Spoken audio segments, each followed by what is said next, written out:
I was just so puzzled by like how much similarities I was seeing between what's being said about, gay people in 1800s, and in the 1980s and then now, right? It's the same thing. And for me, I'm just thinking, well, at least if you're going to make an argument over and over again, you can sort of change the language, right? You would argue, or one would think that would be the most, tactical, or that's the most basic thing about propaganda. But oftentimes it's just the same thing over and over again. Sometimes they don't even bother changing the terminology, right?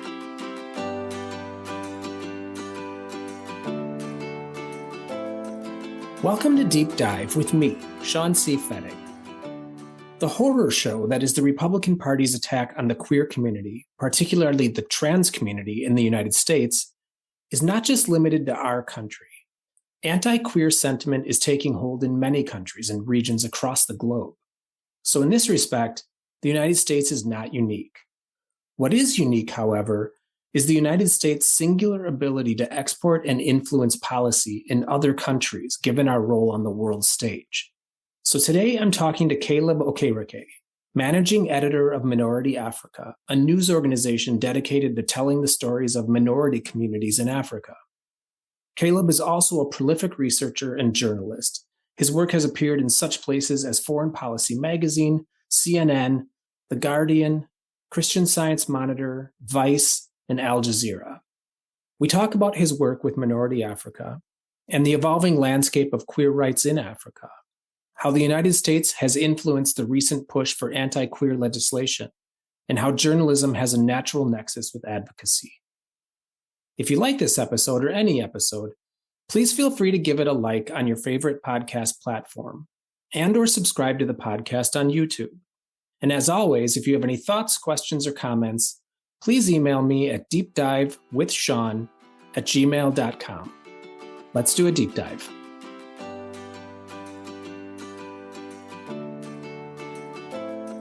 Caleb Okereke, thanks for being here. How are you?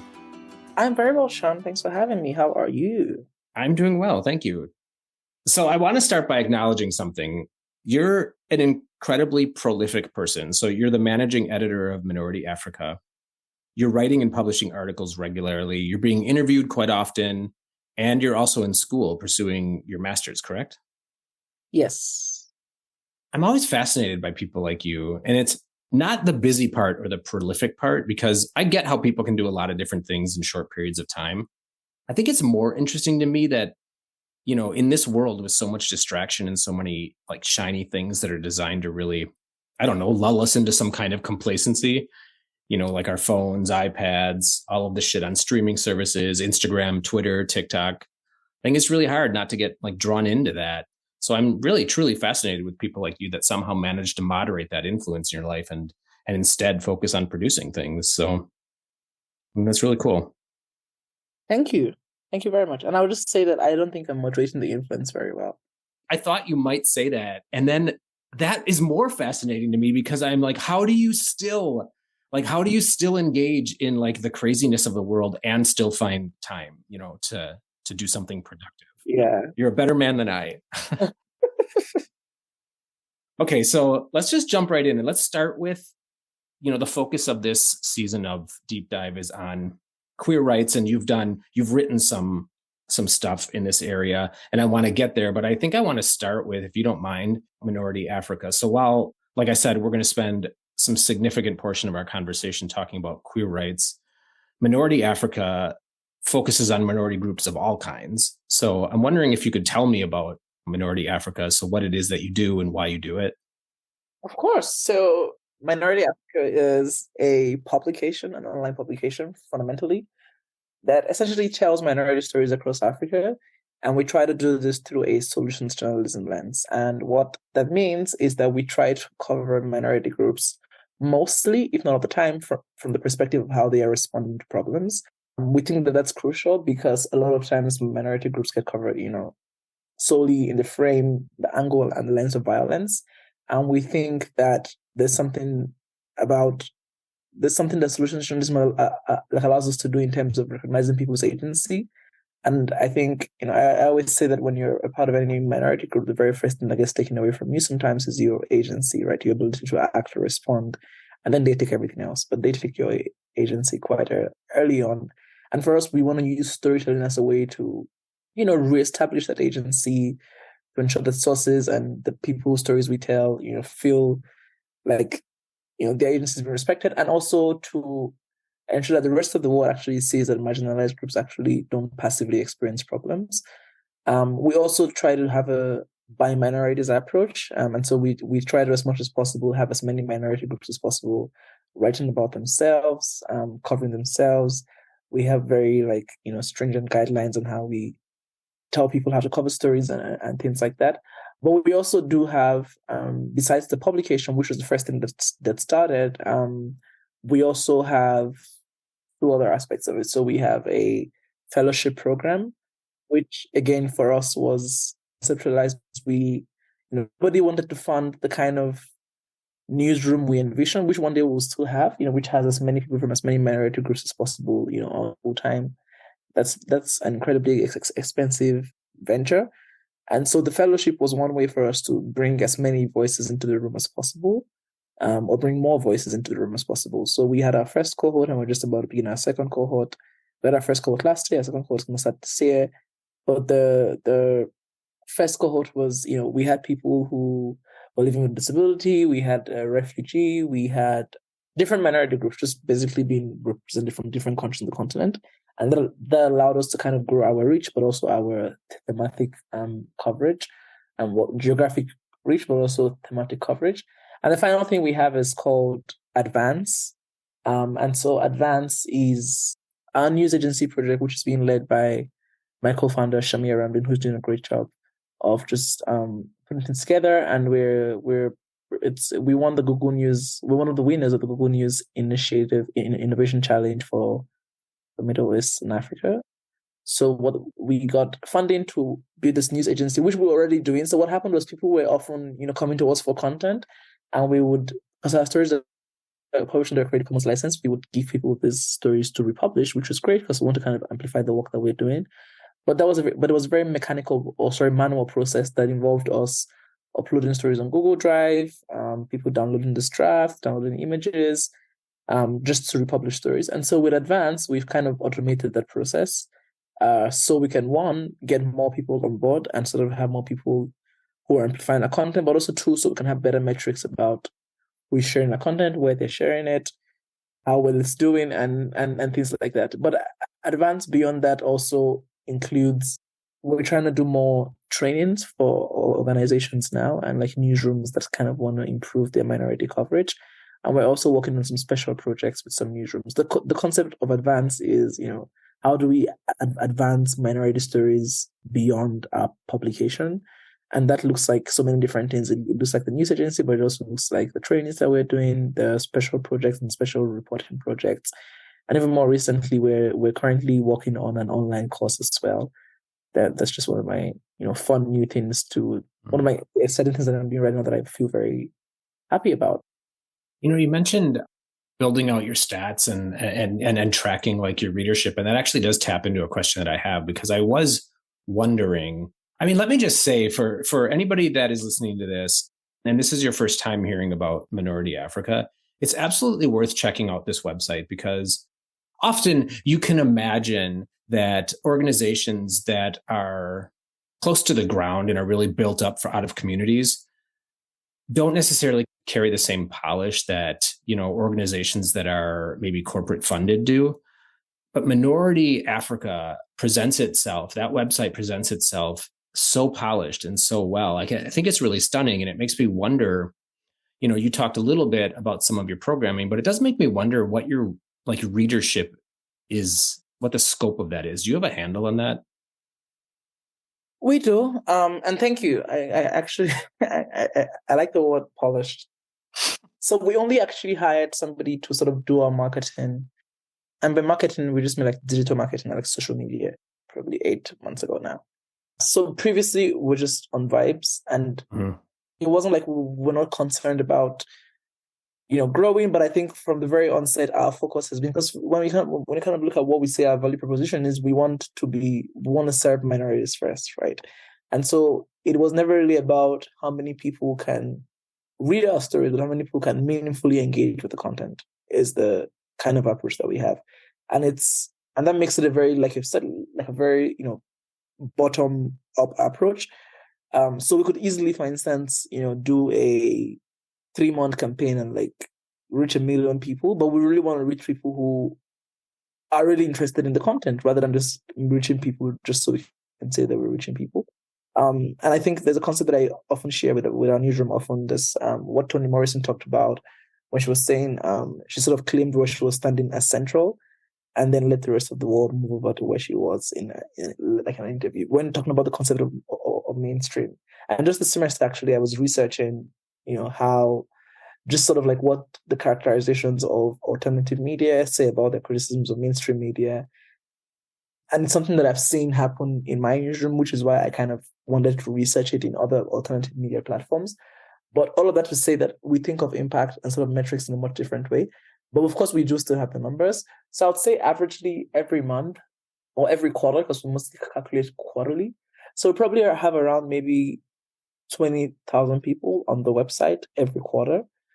And then I think our greatest reach is from social media.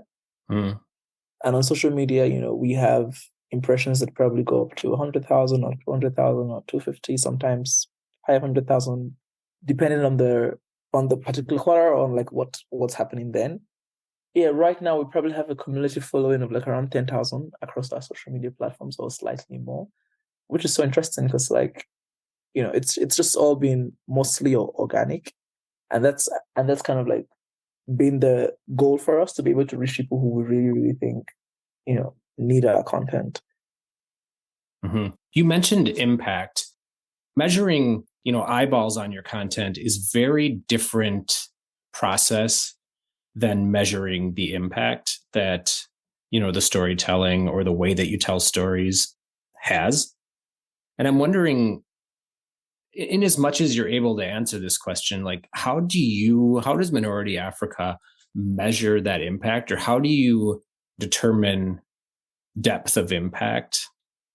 That's a great question. So, and I think you actually answer it when you ask it, because you've sort of talked about what I think many people need to realize, because people sometimes ask us for impact, and they confuse impact with eyeballs and metrics, Mm-hmm. and those are two distinct things, right? Right. But also, I think the media ecosystem, we've been socialized to think of impact in that way, and that's just how it is. And it's a thing that has seeped in from like just the advent of the internet and things like that. But for us, I always say that the most important impact that we make is the one that we make for ourselves and for the communities that people in our newsroom belong to, for the communities that we serve. Whatever it is, even if nobody ever laid an eye on a single Minority Africa story again, I would still think it was impactful. That's how crazy it is. Mm-hmm. And that's because I consider it as a very relevant, not just present project, but a relevant archival project. And I'm so glad that we're able to actually be here. Like, it's a privilege for us to actually document the stories that we're documenting. And for me, that's the greatest impact, right? The fact that a person has a story, they're able to put it on the website, and it will be there forever. That's just very important to me, right? Mm-hmm. There's so many stories that we've told that would never actually have been on the internet. And if they were, they might not have existed. Like, we spent months working on a single story to kind of make it what we want it to be, right? And I think just being able to sort of work with a writer, a contributor, a person who has a story to tell, and work with them to sort of tell that story and give it a platform is the most impactful thing. And that's generally how we measure impact. We get so excited by like, we had our editorial meeting today, and like not like we've never in our newsroom talked about, not for one single day ever said this story is a great story because it will go viral. Mm-hmm. Never, not a single day. It doesn't even cross anyone's mind. No one thinks that way, and I'm actually glad, because I've heard people, elsewhere in other spaces, it's a thing people say, it's going to be great because it's going to be, it has a potential to be viral or trend. And sometimes we've gone viral. We just didn't intend to, and that's Mm-hmm. what I mean when I say that we just sort of stay where we are and then let the rest of the world move over to where we are. And the most impactful thing for us is being able to see a great story, or see a story that doesn't seem so great at first, or see a great idea, and then work with somebody to actually tell that story. Is it fair if I were to characterize the work of Minority Africa as being one part journalism, slash storytelling, and then one part advocacy? Honestly, that's a great question. And yes, it is fair because advocacy is one of the things that we put in our value proposition, or sort of like as one of the tenets that we believe in. Mm-hmm. And I don't think about, and I think sometimes when I say that, people think that I mean the journalism is doing the advocating, Right.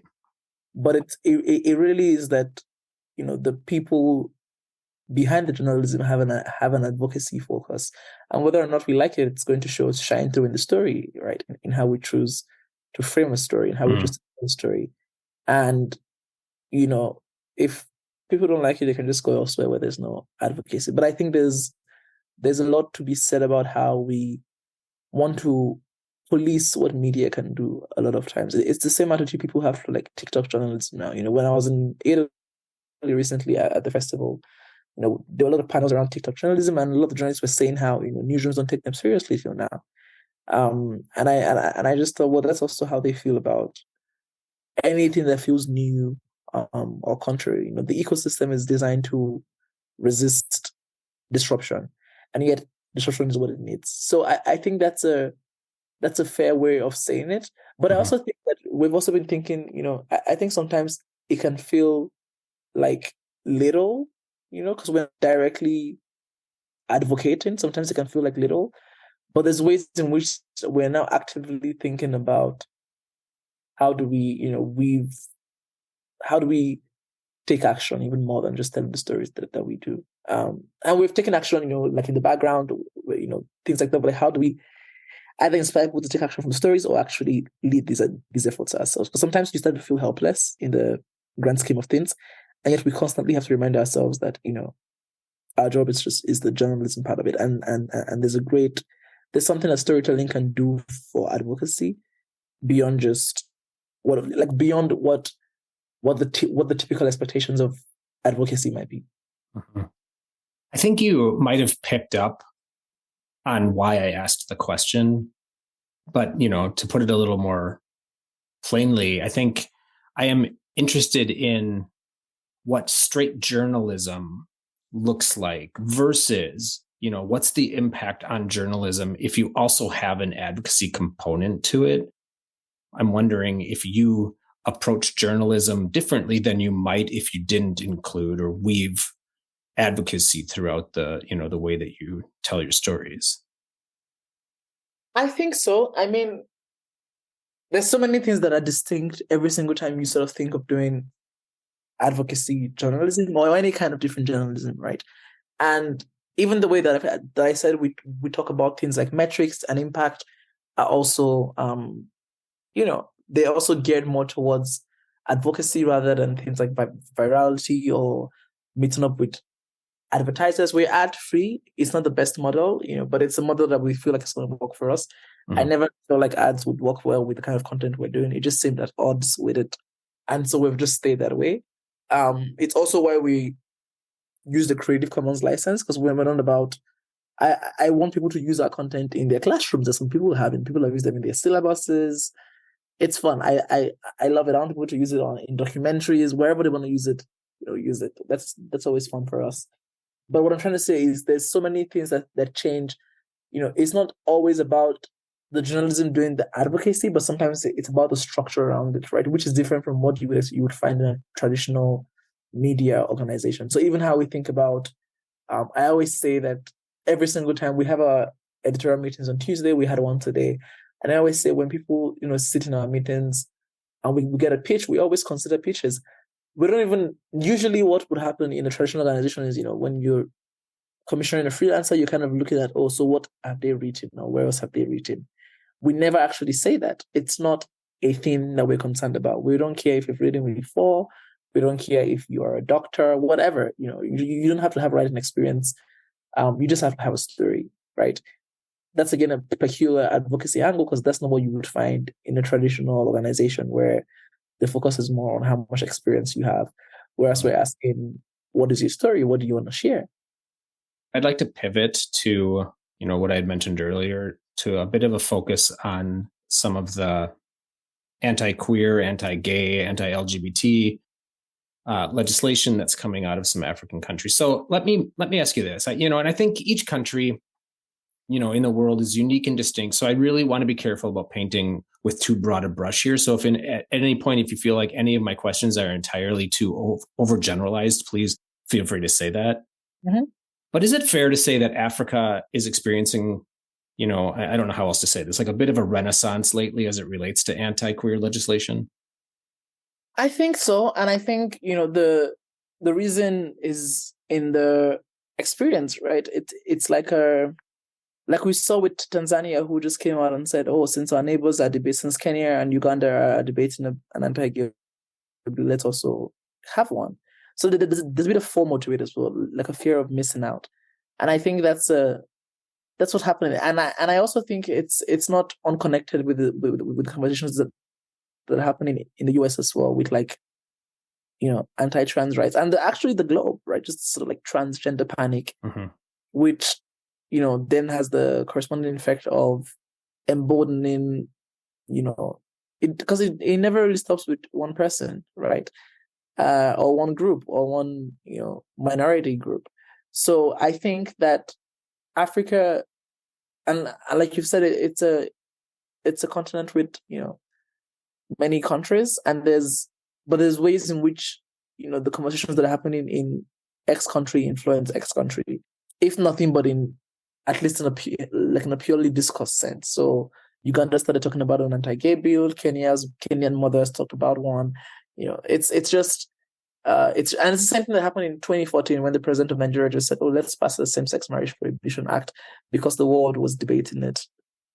I would like to say that it's a seasonal renaissance, but at this point, I don't even know anymore. There's a chance that it might just be like the panic might be sustained for longer. What makes you think that?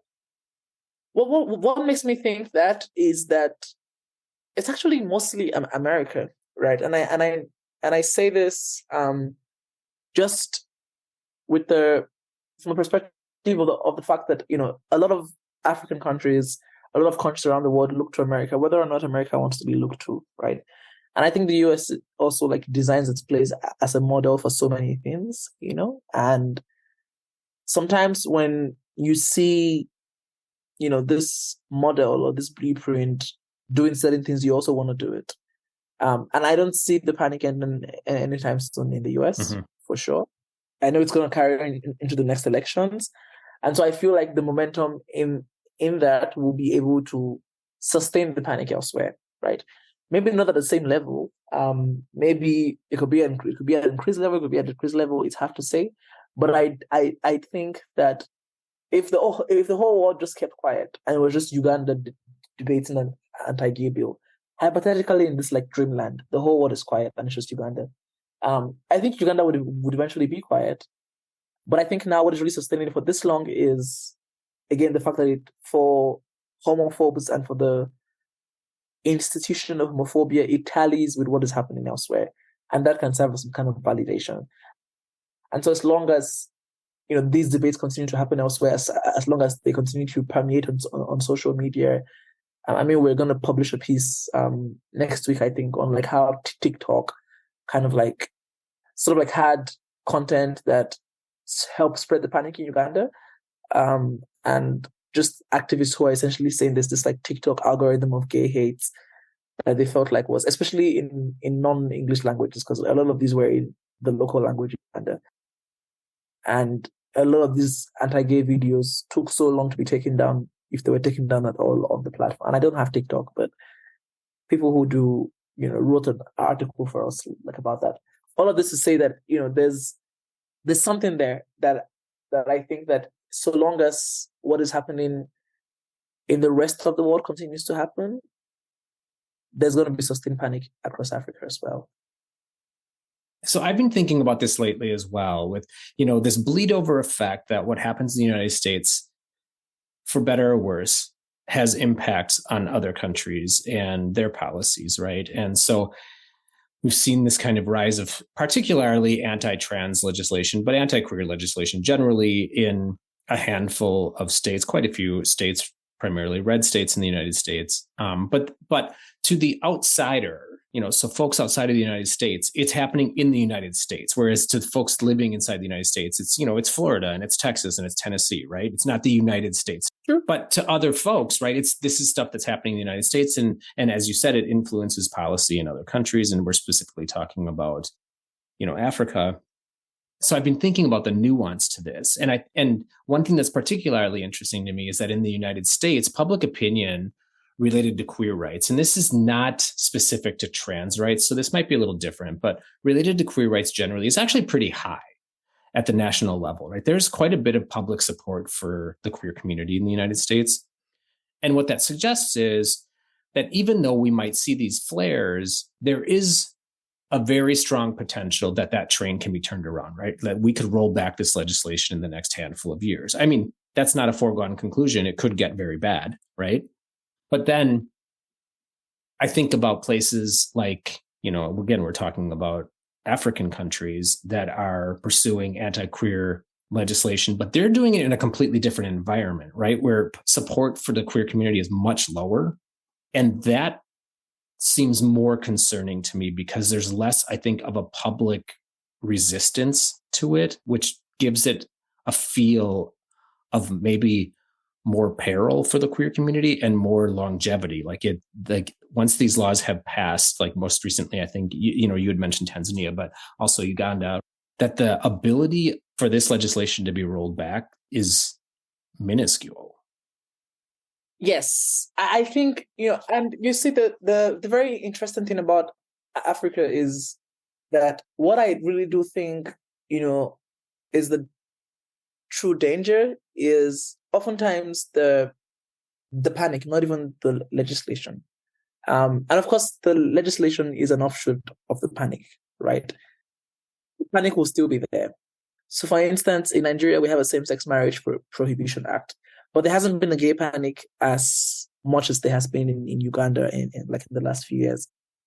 And it's not to say things are far from perfect. The BBC just had a documentary yesterday about being ketoed, which is a term that Nigerians use to mean when queer people are kind of blackmailed off of Grindr and things. So that still happens. And I covered that in 2017 or 2018.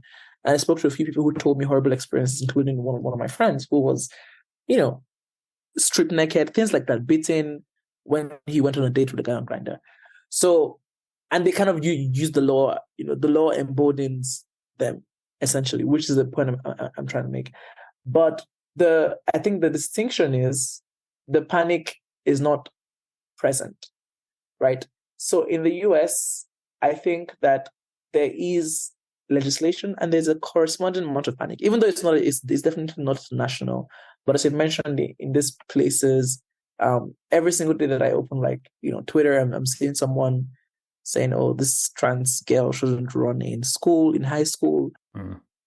And it's not, it's so interesting to me because it's so similar to what they tried to do with gay people before.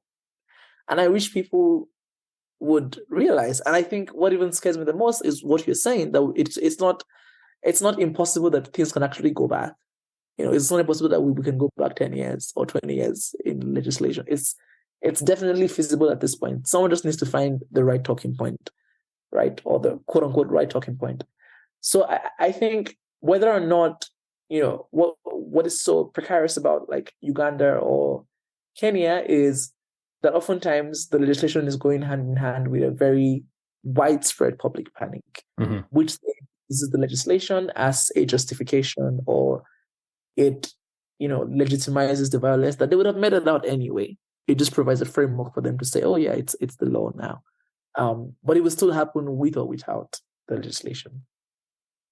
So one of the things that actually brought you to my attention was an article that you wrote in Foreign Policy called "How U.S. Evangelicals Helped Homophobia Flourish in Africa." And in that article, you make an argument that, I think I've been thinking about on a larger scale lately. And some of this we just talked about, like how the United States seems to be exporting some of its worst qualities, like embracing authoritarianism and strongmen, bullying, hypocrisy, humanitarian and human rights abuses, etc.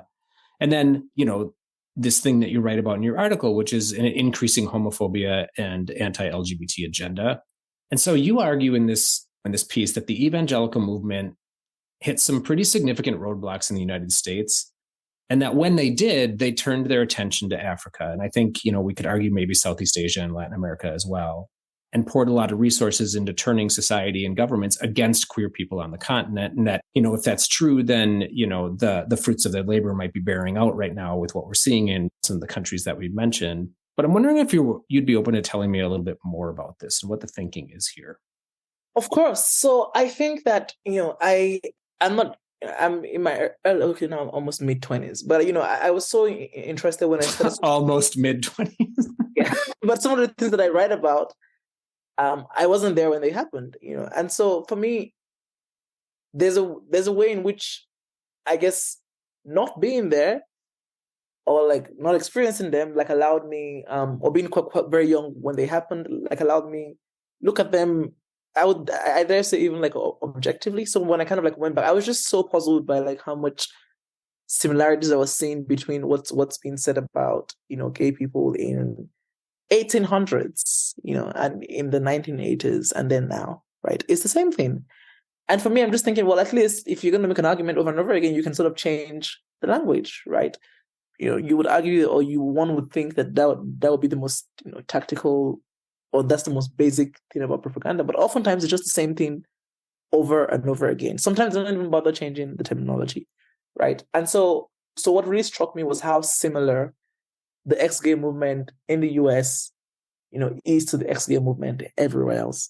And so that made me kind of like go further and further and say, oh, it actually just didn't start now. It started a long time ago. And like what's being said about trans people now is what was said about gay people before. And what is being said about gay people in Africa now is what was said about gay people in the US in the 1980s and 70s and 60s and 50s, right? And, then the parallels start to get clearer. And there's also, beyond my language or sort of like rhetoric focus, there's also actual investigations that have shown, that, certain US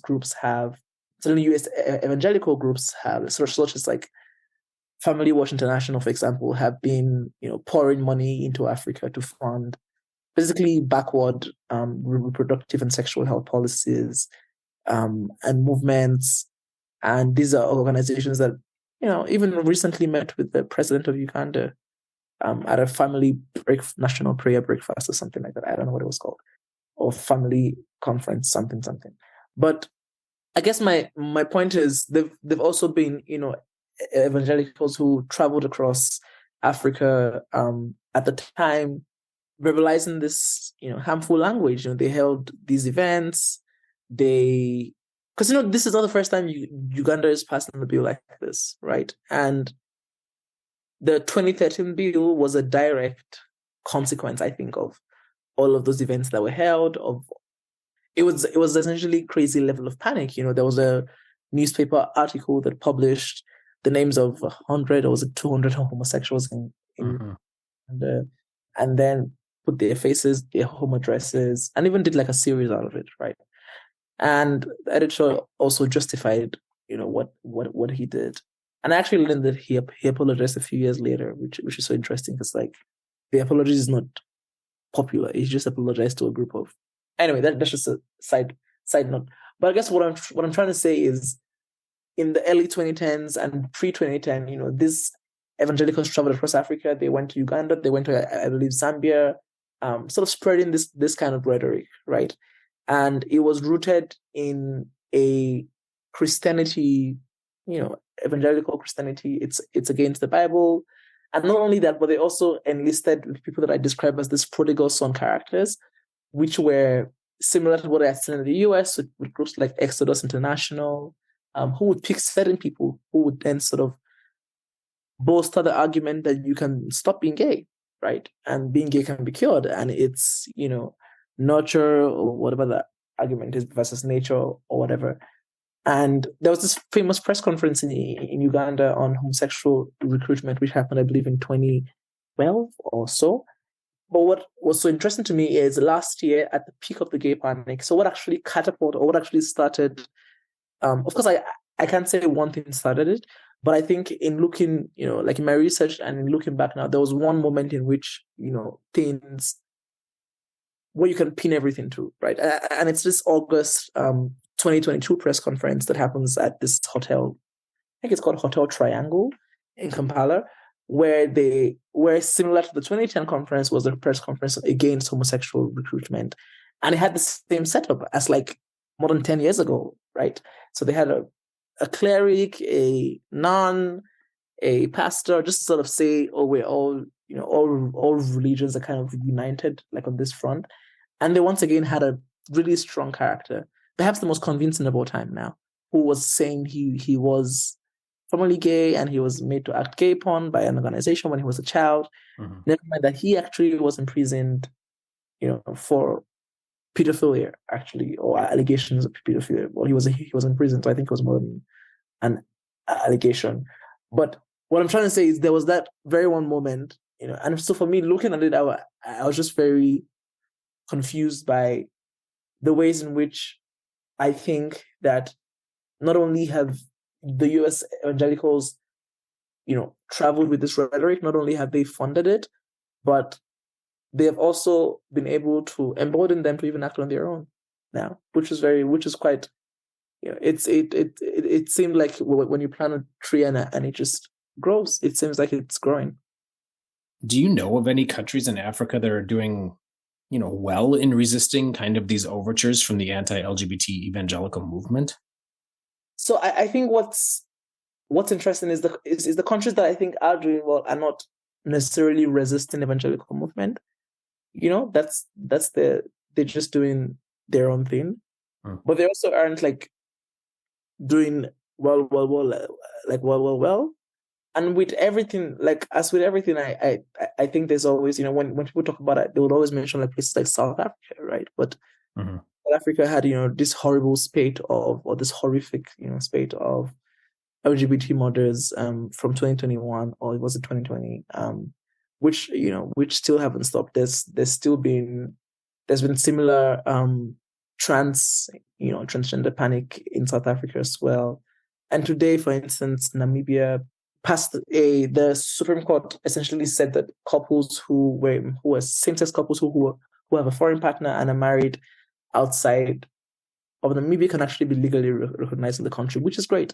So I think there's always, there's this small pockets of progress, but I also do think that it's beyond evangelical Christianity, right? And I was writing specifically in the context of places like Uganda and Kenya and Zambia and Nigeria. But I think even if you take the evangelical religion out of it, they become unified in Christianity, right? So even countries where evangelical Christianity is not as popular still have these backward laws, right? And still have people in this way. And even if you go a step further and take the Christianity out of it, they become united in religion or in Abrahamic religion, right? Specifically. And so places like Senegal, which is a majority Muslim and which used to be a, gay heaven, quote unquote gay heaven, now have people lining up the streets saying we don't want gay people in our country. And so it's a majority Muslim country, but there's still people do find solidarity in the religion itself, rather than always the sect. I have to assume, and you can correct me if I'm wrong, but that, given the work that you do, that you must have some queer friends, maybe even family in some of these countries that we're talking about that are becoming, very quickly almost uninhabitable for queer people. And I guess I'm wondering, how do they cope and how does this impact their daily lives? Yeah, I mean, I think that which is the thing that we try to do. People always respond, and so people always cope, and that's crazy. Like even if you told people 10 years ago that the world will like come face to face with a pandemic where everybody has to wear a mask, and we might have coped poorly. I would argue that we actually have coped poorly, especially in certain places in the world. But people always cope, and people always kind of like respond. So I think that for a lot of people who I know and who I talk to, the attitude now is more of, and queer people have always been hidden, but it's more intentional hiding, right? And I don't mean hiding like not going out, but just sort of like more like people are now thinking of safety in ways they weren't thinking about it before. Mhm. People are thinking of what they say on the internet in ways they weren't thinking about it before. What they have, what information is out there like about them. And especially I think sometimes, when we talk about this, people people sometimes assume that everybody has the privilege to up and leave and move away from somewhere that's inhabitable for them, right? Whether Mhm. it's a village or the community, but many people do not, right? Many people, sometimes their safety is actually tied to them remaining in place Mhm. and in spaces where they are already known, which I think was one thing that I found out during COVID, that the people who like, for them, being locked down meant, one, that they were increasingly visible, but also people who had to like move places at some point would sort of tell you about how just the movement of it, like being uprooted from what the space that you know to be safe, could have like devastating effects. So there's a really great Christian Science Monitor article about how a few years ago in Uganda, maybe it's the same now, but they're talking about how sometimes the villages, were much more accepting of queer people than the big cities, just because the villages know these people from when they were born and they've always seen them. And whereas in the city, you're living close to somebody who doesn't know you and who just sees you as a threat. Mhm. But all of this to say that I think there's a bit more thinking that goes into how people present, into what they say, into where they go, into how they move. And there's also a lot of talk about people leaving, right? Mhm. Through various means. I know people have like signed up for, I can't remember the name of this organization. I think it's called Rainbow Coalition or something, that is trying to get people asylum out of Uganda. So I know people who have signed up for for that. And people are thinking of going just out of Uganda. And previously, people would go to Kenya, which also had horrible, but there's been horrible stories from coming out from like Kakuma. But now even just the wider country and the wider ecosystem is just designed to harm queer people. So that's not even an option. Mhm. What advice would you give to someone that wants to support queer people in places like Uganda and some of the countries that we've been talking about that are oppressing and criminalizing queer folks and the queer community? And then I guess also, how could people support the work that you're doing in minority Africa? Yeah, I actually always sort of struggle with recommending support, because I Mhm. think there's the usual things people say about support, but I like people usually say, and all of them are true, right? So support in terms of amplifying the work, in terms of amplifying the voices, in terms of giving money to organizations that are working, like those are very incredible means of support. But I think the most, perhaps the most important form of support that I think needs to happen more of is, it's a mind thing, right? It's a and humans, the world is sort of designed to keep us distracted, Mhm. right? We have our own lives, we have our own things that we're doing. I was just reading the other day about world hunger, and I was like, oh my god, I've always known about world hunger, but there's just so many people still hungry, and like the world is just going on normally, So I think that's the design of capitalism, right? But the kind of support that I wish I would see more of is more engagement. It's not just simply donating and going away. It is community, right? It is, being in touch with people. It is talking to people. I think even for minority Africa, like I think one thing that really helps us is just the people that we talk to, who know what we're doing, who know what the challenges are. It's never really about, it's not always about, at least, just giving money, or it's often just about, oh, there's somebody who is thinking about us or who is concerned about us. I wish I would see more concern, not just performative infographic concern, but Mhm. actual concern for people. And that is fine to share an Instagram infographic. I'm just saying that, it doesn't have to be, you probably can't, personally or one-on-one support the whole community. You can donate to a community, but you can personally support one or two people, right? You can talk to people, just how are they doing? You can be engaged with them. You can sort of get informed about it. Yeah, I think And just I really do believe in amplification. I think things change the more people hear about things, which is why I try to, share as much as possible about the work that we're doing, about the things that are happening, because I think the more people hear about them, because people sometimes generally just don't know, right? Sometimes people just generally have no idea.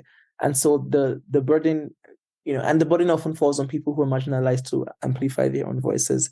Whereas I think the reverse should be the case.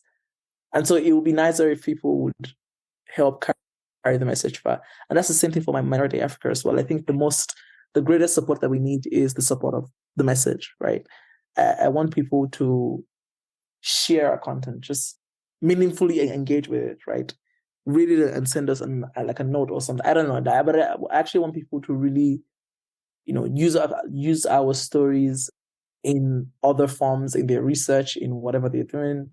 I think that the goal of the platform is for us to have a space that the world will move over to, which is why we created like Advance as a project, because we realized that if we're going to have the impact that we want to have, there has to be some work that is being done in getting the content out of our platform elsewhere. And it'll be nicer if people, that's I think the greatest form of support that we need.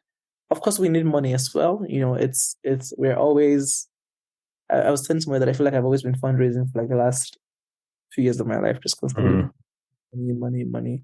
Just because, and there's so many projects that we want to do that we can't afford to do. There's so many things that we could potentially do right now. There's so many ideas we have that we can't afford to do yet. So of course we need money. We tried to put a donation thing on our website many, many months ago, but we've actually never used it before. So people have just reached out to us personally, and then we've sort of given them a bank account number and said, "Oh, this is how you can send us money," which has happened very, very. It's mostly been very, very infrequently. We're mostly grant funded, so we've never really had to like crowdfund, which is great. But if you know of a grant that you think we should apply for, we're always doing that. If you want to recommend us for a grant, I think those are ways to kind of. And if you have any, sometimes people also. I think one thing that's helpful is, like I said, people have come to us with just offering a skill that we don't have. So someone is helping us. Like I said, we're building an online course, but I'm not. I'm barely teaching one class now. But I'm not a learning experience designer. But then we had somebody who has really worked on courses before who said, "Oh, I'll actually give you time and I'll help you," and he's just like really incredibly leading this project, and then I'm or consulting for us more like, and then I'm working with him to help with like the content bit of it. But we need so many skills, so like giving you a skill is also one way that I think people can support not just us but other people as well in these countries. It's just really about meaningful engagement and less performative or less one time and more sustained. Caleb, final question. What's something interesting you've been reading, watching, listening to, or doing lately? So I recently watched The Staircase. Oh, yeah. Because I had never seen the documentary, so I watched the HBO series. And I was just like, oh my God. And it still bothers me even to today that I still don't know the actual answer to that. And some part of me is 100% convinced that she was murdered, and the other part is like, but do I really know? And it just, I've never had anything that sort of like, blew my mind as crazy as that. But I also, just this week again, because I started listening to a podcast that I listened to in 2021, I believe, or 2022. That's called The Missionary. And it's actually, it's on iHeartRadio, and it talks about the Renee Bach case. I don't know if you know the story of Renee Bach. No.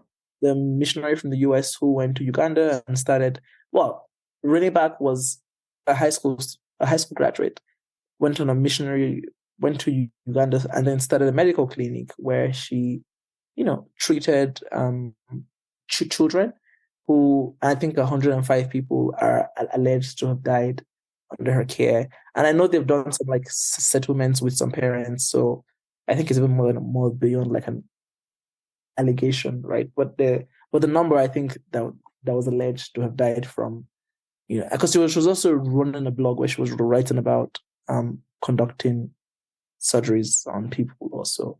So that's what the podcast talks about, which I was listening to that podcast, which sort of goes deep into really that story and follows it deeply. And I was actually assigning it for my class. So I was assigning it for the class I'm teaching now. Oh, really? To what end? Why? Well, I just wanted people to think about, well, because there's supposed to be a narrative podcast element of it, and it Yeah. was a great example. But I also just thought it's a really good way for people who, because I think the US can, or like the American system can sometimes be a bubble, but I want people to sort of see what's happening elsewhere and see the ways in which, good intentions can also lead to harm. They don't always lead to good. And I think that's a very relevant conversation for people to have in the context of media writing or just anywhere else, really. So it's a very interesting podcast. Well, I just found it. I'm going to listen to it. I love a good podcast suggestion. So yeah, it is. I have my fun podcast and I have my intellectual podcast. All of them exist side by side with each other. Caleb Okereke, thank you so much. I really appreciate this conversation. I'm really impressed with all the work that you do. Thank you for taking the time to talk to me about it. Thank you so much too. It was a great time. I appreciate the invite.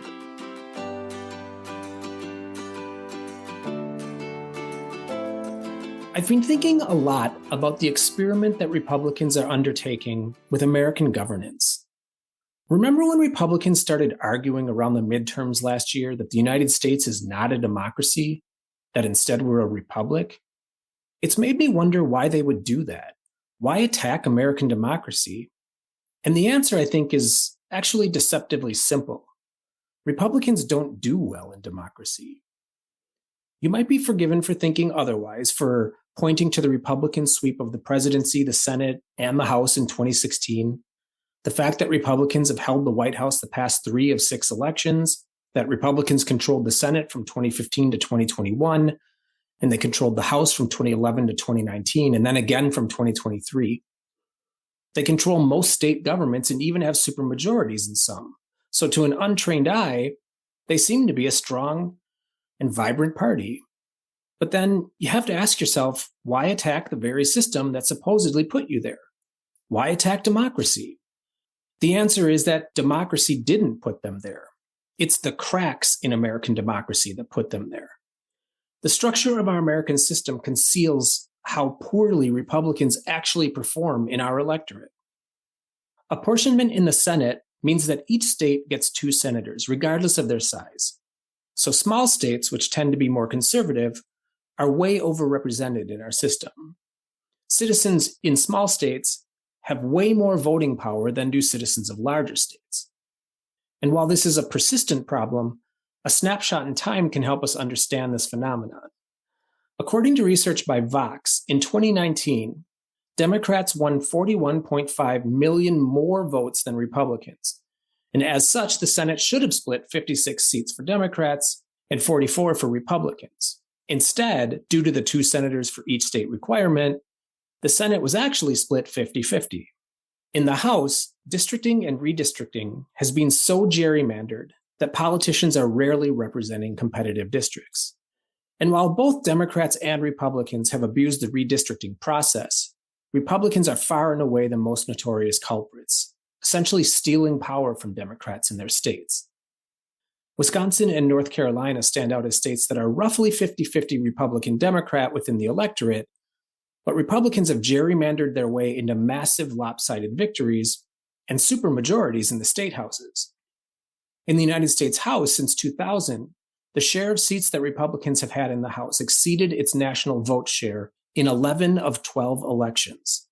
The power they wield is vastly greater than the proportion of the vote share they receive. And then, of course, the Electoral College, which elects the president, again, favors smaller states, Republicans. Since 2000 alone, so of the past 6 presidential elections, Democrats have won the popular vote 5 of those times, but because of the Electoral College, have only won the presidency 3. Think of it another way. Republicans have only won the popular vote for the president once of the last 6 elections, but took office 3 times. And then the Supreme Court. Had we lived in an actual democracy in which the winner of the most votes wins the office, Kavanaugh, Gorsuch, and Barrett would not be on the court. The bench would be 6-3 liberal instead of 6-3 conservative, which it is today. and abortion would still be legal across the country.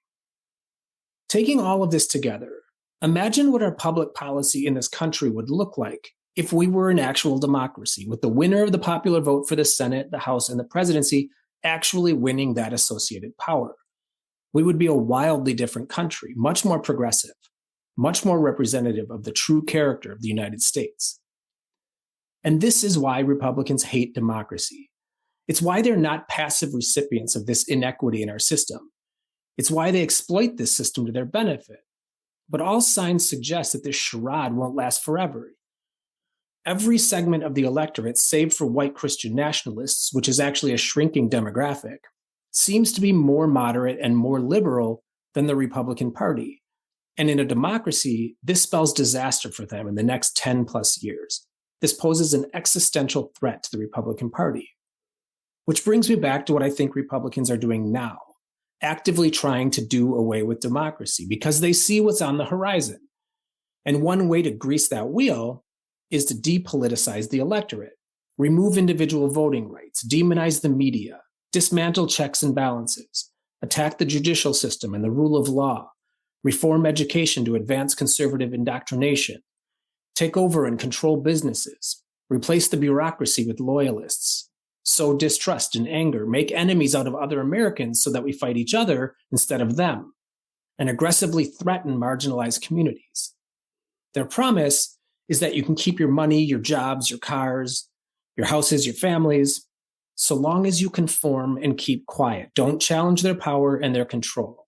These are, incidentally, all hallmarks of authoritarian regimes.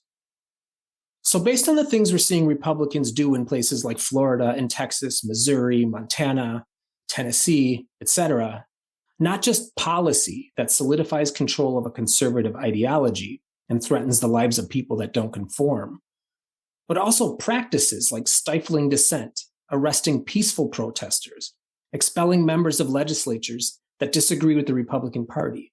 Based on these things, I think this is what Republicans are aiming to do in the United States: control every aspect of society and terrorize us to diffuse any potential threat to their power grab, their overthrow of democracy. And this is why this moment in American history is so incredibly important. The median Republican politician right now is an authoritarian extremist and is anti-democracy. It's not just Trump or McConnell. It's governors like Greg Abbott in Texas, Sarah Huckabee Sanders in Arkansas, Ron DeSantis in Florida, and their state legislators that are willing to rubber stamp their incredibly oppressive agendas. And look what they've managed to accomplish in just the past 5 months. So if given total control of the United States government, I don't think we should be naive enough to think that they will not do the same things we're seeing in Tennessee and Florida and Texas and Montana and Kentucky and Georgia, etc., on the national stage. They're betting that we will accept a dystopic authoritarian government and political life if it means some personal safety or security, that we will trade on this, but only if the voter is willing to stay out of governing and politics and keep their mouths shut. You know, following World War II, the world asked why normal Germans, seemingly reasonable and even liberal, good Germans, let fascism take hold in the form of Hitler's Nazi Party in the early 1930s, which, as we know, culminated in the World War and the death of millions of people. Why did normal, seemingly good Germans let this happen? And I think we're starting to see how that can happen. We're seeing the seeds of it right now. We're living through it in the United States in real time. So yes, it's possible that liberal America will rise up and resist this Republican assault on our democracy, maybe even moderate and mainstream Republicans as well. But I'd like to suggest that it's equally plausible, if not more so, that in the end, we all just acquiesce in return for some personal security, that we let authoritarianism take root in the United States, so long as we can keep our houses and our cars and our money and some promise of personal safety and security. This is playing out right now. And then I can imagine that in 50 or 100 years, people will be asking how average, seemingly good Americans didn't see this coming and how we just let this happen. So now is the time to make a difference, whether it be voting or donating money or talking to people or just becoming informed about this. This is not the moment to turn a blind eye. All right, check back soon for another episode of Deep Dive. Chat soon, folks.